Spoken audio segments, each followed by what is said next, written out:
여러분, 안녕하십니까? 반갑습니다. 오늘도 영생의 말씀, 하나님의 말씀을 함께 살펴보도록 하겠습니다. 오늘 저는 구약에 나오는 느헤미야 이 선지자에 대해서 말씀을 보겠습니다. 느헤미야, 에스라 이 두 사람은 바벨론 이스라엘 백성들이 바벨론에서 돌아온 뒤에 하나님의 사업에 종사했던 사람들입니다. 그 시대가 매우 어려운 시기였고, 그래서 많은 백성들이 좌절감에 빠져 있을 때에 이 느헤미야는 어떻게 사람이 하나님을 믿는 일에 그리고 하나님의 사업을 하는 일에서 성공할 수 있는가? 바로 그 비결을 우리에게 보여주는 아주 영감적인 종이었습니다. 사람이 무슨 일을 목적을 두고 확실한 의지를 갖고 처음부터 끝까지 철저하게 추구하면 그 일이 반드시 이루어진다고 하는 것을, 특별히 신앙에서 그렇다는 것을 우리는 느헤미야의 역사를 통해서 볼 수 있게 됩니다. 이스라엘 백성들이 이 바벨론 포로에서 돌아올 때가 530 BC 536년이었습니다. 그때부터 이제 이스라엘 백성들이 예루살렘에 와가지고 성전을 건축하고 이제 성벽을 세우고 하나님께서 허락하시는 대로 국가 건설을 위해서 노력하고 있었는데 그것은 너무나 어려운 일이었습니다. 이미 그곳에 살고 있는 이 가나안 여러 족속들의 반대가 보통이 아니었습니다. 지금 이 중동 전쟁이 그렇게 심한 것처럼 그때도 역시 마찬가지였습니다. 그래서 하나님의 예언에 의해서 그들이 하나님의 인도하심을 따라서 바벨론에서 가나안 땅으로 돌아왔지만 그들의 길은 정말 험난했습니다. 왜냐 그러면은 국가도 없고 돈도 없고 사람도 없고 모든 게 그렇게 가난한 상태에 있었습니다. 가진 것이라고는 하나님의 약속밖에는 없었습니다. 믿음으로 전진하는 길밖에는 없었는데 그것이 그렇게 쉬운 일이 아니었습니다. 매일매일 물결쳐오는 주변 백성들의 반대와 질투, 그 속에서 또 가난을 이기고 하나님의 사업을 추진한다는 것이 그렇게 쉬운 일이 아니었습니다.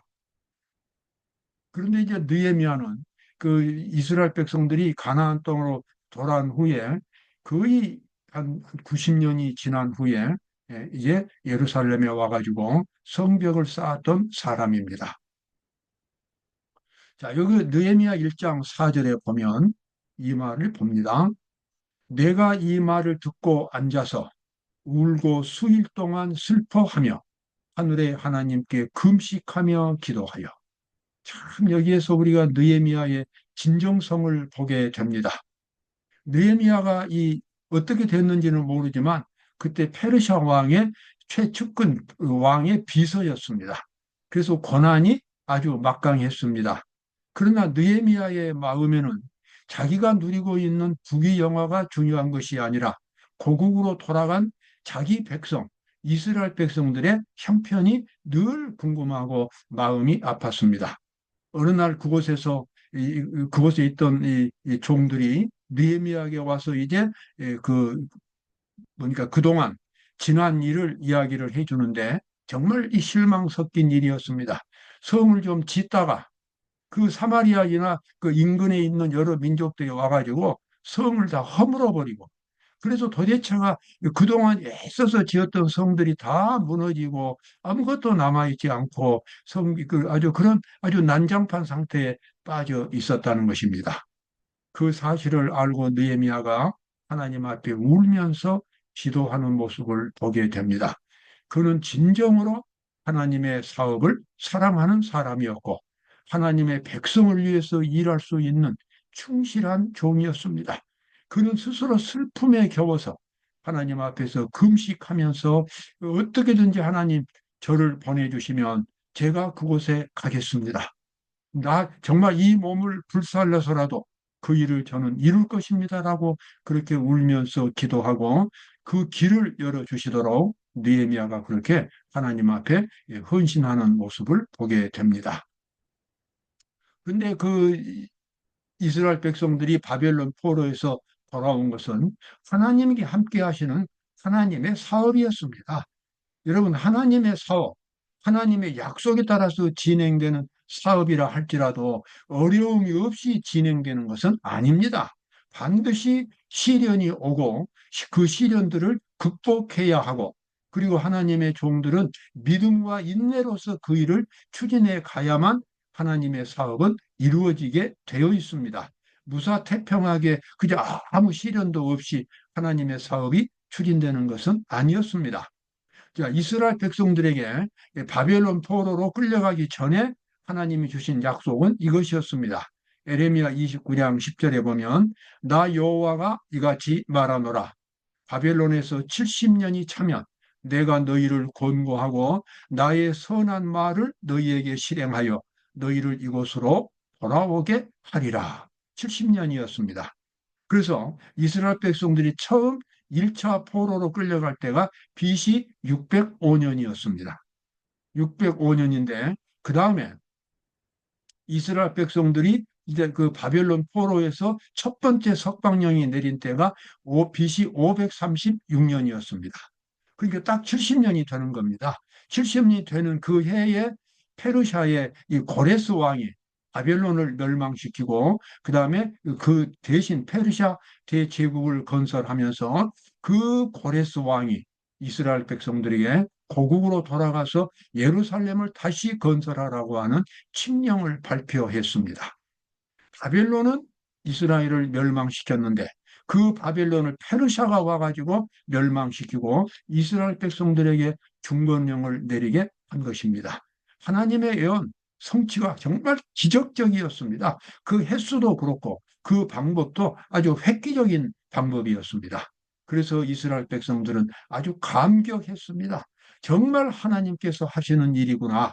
그래가지고 이스라엘 백성들이 거기서 이제 예루살렘에 돌아와서 예루살렘을 다시 세우는 일을 시작했습니다. 예루살렘을 세우는 일을 시작했을 때에 하나님이 주신 학계 선지자를 통해 주신 약속은 아주 위대한 약속이었습니다. 나 만군의 여호와가 말하노라. 조금 있으면 내가 하늘과 땅과 바다와 육지를 진동시킬 것이요 만국의 보배가 이르리니 내가 영광으로 이 전에 충만케 하리라. 사실 이스라엘 백성들이 이 바벨론에서 돌아와 가지고 다시 세운 성전은 자기들이 보기에도 정말 초라했습니다. 옛날 솔로몬 성전에 비하면 아무것도 아니었습니다. 왜냐하면 우선 돈이 없고 사람이 없으니까요. 그냥 그 정도라도 성전을 이렇게 지었습니다.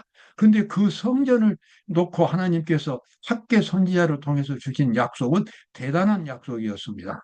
나 만군의 여호와가 말하노라. 조금 있으면 내가 하늘과 땅과 바다와 육지를 진동시킬 것이요 만국의 보배가, 여기서 만국의 보배는 궁극적으로 예수 그리스도를 가리킵니다. 그리고 예수 그리스도의 능력이 그 성전과 함께 할 거라고 하는 그와 같은 하나님의 약속이었습니다. 만국을 진동시킨다. 정말 이 하나님의 말씀에 따르면 이스라엘 백성들은 위대한 백성이 될 수가 있었습니다. 그래서 그들은 이 꿈에 부풀었어요. 그래서 열심히 제사를 드리고 했지만 그와 같은 하나님의 기적적인 능력은 나타나지 않았습니다. 만국을 진동시킨다고 하는 것은 군사적인 강국, 세계적인 대제국을 건설하는 것이 아니었습니다. 이스라엘 백성들이 하나님의 거룩한 능력을 경험하고 죄를 완전히 해결해서 속죄를 경험하게 될 때에, 그래서 그들이 거룩한 국가가 될 때에 그때 하나님의 능력이, 복음적인 능력이 나타나서 세계 만방 사람들에게 하나님의 복음을 증거하리라고 하는 하나님의 약속이었습니다. 그 하나님 이와 같이 만국을 진동시킨다고 하는 이 약속이 가장 현저하게 일어난 때는 예수님이 승천하신 후에 제자들이 나타낸 능력이었습니다. 예수님이 승천하신 후에 그 제자들이 성령의 충만함을 받고 로마 시대죠. 그때가 세계 각지에 하나님의 복음을 전파했고 그래서 인류 역사를 바꾸었습니다.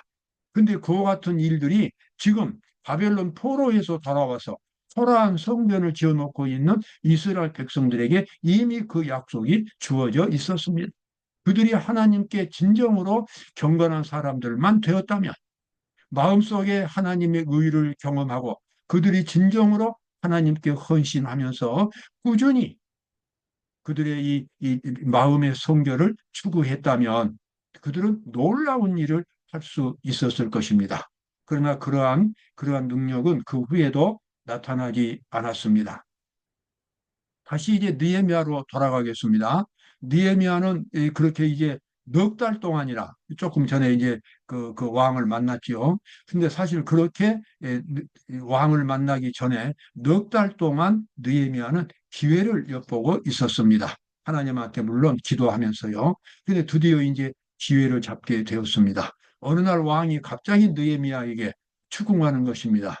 네 얼굴에 뭔가 근심이 있다. 너 지금 마음속에 무슨 비밀을 숨기고 있는 것이 아니냐.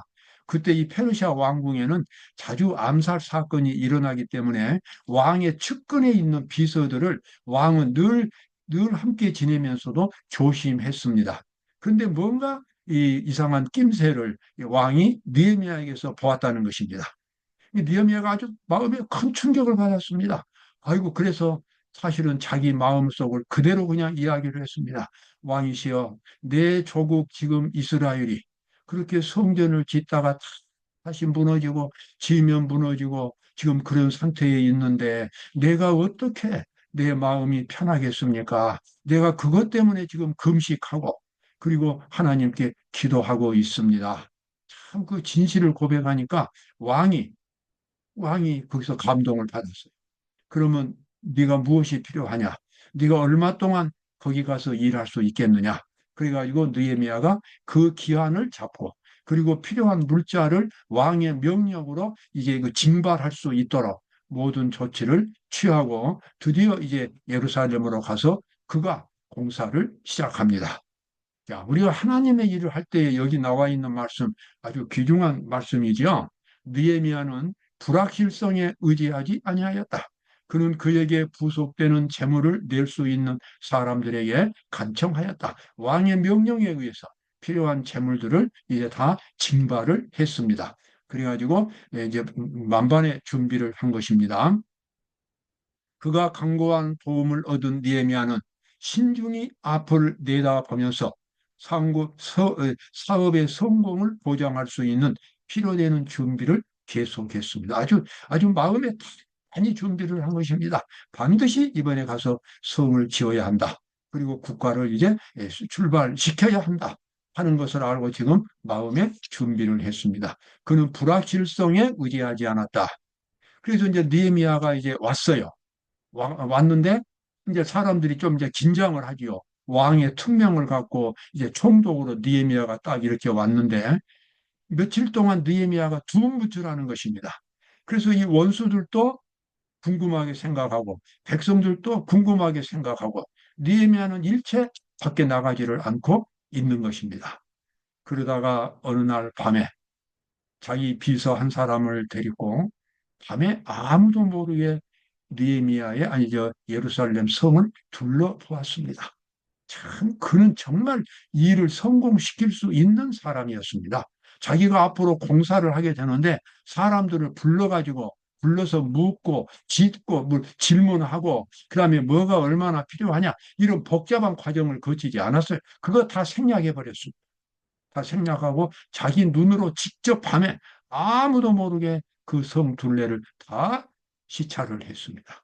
그리고 무엇이 필요한지를 다 파악을 했습니다. 그래가지고 그 다음날 이스라엘 백성들을 모아놓고 전부 할당제로 해가지고 그 성을 짓는데 누구는 어디까지 짓고 누구는 어디까지 짓고 누구는 어디까지 짓고 이렇게 해가지고 성 짓는 일을 아주 그렇게 이제 출발을 한 것입니다. 자, 저는 여기서 정말 진실한 하나님의 종의 모습을 봅니다. 하나님의 사업을 반드시 이루고자 하는 그 꿈 있는 사람의 종을 봅니다. 느헤미야의 온 영혼은 그가 착수한 사업 속에 있었다. 그의 소망, 그의 활동력, 그의 열성, 그의 결심은 전염되어 다른 사람들을 같은 고귀한 용기와 고상한 목적으로 고치시켰다. 이제 다른 사람들이 감동을 받은 겁니다. 함께 일하는 사람들이 느헤미야가 반드시 이 일을 성취하리라는 확고한 신념을 가지고 하니까 다른 사람들도 역시 그 정신에 이제 감염되어 가지고 이제 사람들이 힘써서 같이 일하기 시작했습니다. 과거에 물론 그렇게 했지만 이제는 새로운 분위기와 그 결심을 가지고 이제 일이 진행이 된 것입니다. 그런데 이 문제가 한두 가지가 아니었습니다. 역시 과거에 그랬던 것처럼 원수들이 와서 회방을 놓고 욕을 하고 그러는데 역시 이스라엘 백성 내부에서도 원수들과 이렇게 내통하는 사람이 있는 것입니다. 그래가지고 비밀을 그쪽에 알려주고 정말 우리 보통 사람 같으면 나 그러면 일 안 해. 나 교회 일 그만해. 이런 식의 말이 나오기가 쉽습니다. 그러나 느헤미야는 그렇게 시험이 와도 거기에 굴복하지 않았습니다. 이것은 하나님의 일이라고 하는 신념을 가지고 그가 끈질기게 그 일을 추진해 나갔습니다. 사마리아인들이 느헤미야를 해치고 그의 사업을 방해하려고 음모를 꾸밀 때에 불만을 품고 있던 유대 지도자 중에 어떤 이들은 느헤미야를 낙담시키려고 노력하였다. 정말 물자가 없고 군대만 없어서 어려운 것이 아니라 이렇게 배반자들이 또 속에 있다는 것이 느헤미야는 큰 어려움이었습니다. 그러나 느헤미야는 한치도 양보하거나 굴복하지 않았습니다. 어떤 어려운 일을 당하여도 그는 끊임없이 그 성벽을 걷는 일을 끝까지 추진해 나간 것입니다. 그래가지고 그렇게 오랫동안 못 짓던 예루살렘 성을 52일 만에 다 지어버렸습니다. 성 역사가 52일 만에 에루럴 25일에 끝나며 우리 모든 대적과 사면 이방 사람들이 이를 보고 다 두려워하여 스스로 낙담하였다. 놀라운 일이었습니다. 저는 여기서 진정으로 느헤미야를 제가 존경하게 됩니다. 우리가 하나님의 일을 할 때에 이런 정신으로 한다면 반드시 성공을 할 것입니다. 영혼 구원 사업 정말 어렵습니다. 어렵습니다. 그러나 이 일을 느헤미야와 같은 결심을 가지고 한다면 영혼 구원이 반드시 이루어지고 교회가 부흥하게 될 것입니다. 저부터 이 느헤미야를 보면서 깊이 감동을 받습니다. 느헤미야는 우리가 끊임없이 모본을 해야 할 그리고 하나의 모델로 생각해야 할 그러한 위대한 하나님의 종이 되겠습니다. 오늘도 귀한 하루가 되시기 바랍니다. 감사합니다.